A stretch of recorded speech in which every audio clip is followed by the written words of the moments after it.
ত্রিপুরার বিভিন্ন জেলার মহকুমায় রাস্তাঘাটের কাজ কিছুটা শুরু হলেও এক্ষেত্রে অনেকটাই পিছিয়ে রয়েছে উত্তর জেলার ধর্মনগর মহকুমা কদমতলা ব্লক এলাকার বিভিন্ন রাস্তাঘাট।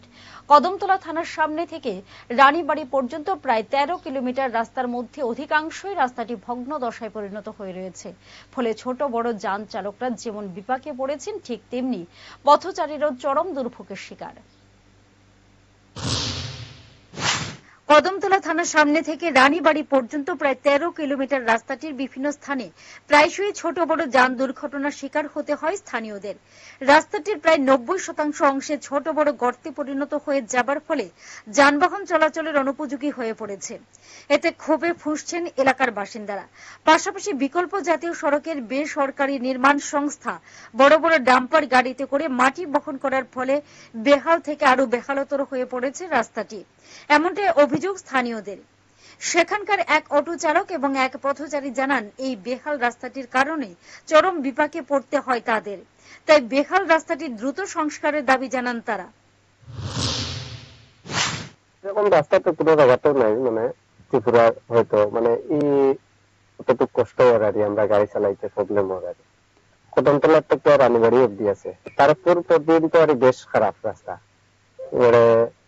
৮ কিলোমিটারের মতো বেশ খারাপ রাস্তা।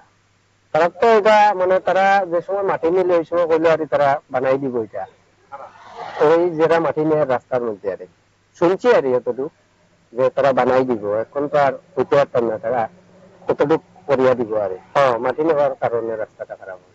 সংস্কারের জন্য খুব প্রয়োজন, বালা রাস্তাটা লাগে খুব দোকান শিকার কামটাম হইলে রাস্তাটা বালা হইতে পারে। যাতায়াতে অনেক কষ্ট হয় আর প্রয়োজনীয় যাতায়াত করতে খুব কষ্ট হয়, অ্যাম্বুলেন্স ট্যাম্বুলেন্স আইতে গিয়ে খুব কষ্ট হয়। এটা কদমতলা থেকে রানীবাড়ি পর্যন্ত বহুত দিন যাবত এরকম। কিন্তু তো রাস্তা সংস্কারের দাবি করলাম যে রাস্তাটা যত তাড়াতাড়ি পারে দিলে ভালো হইতো।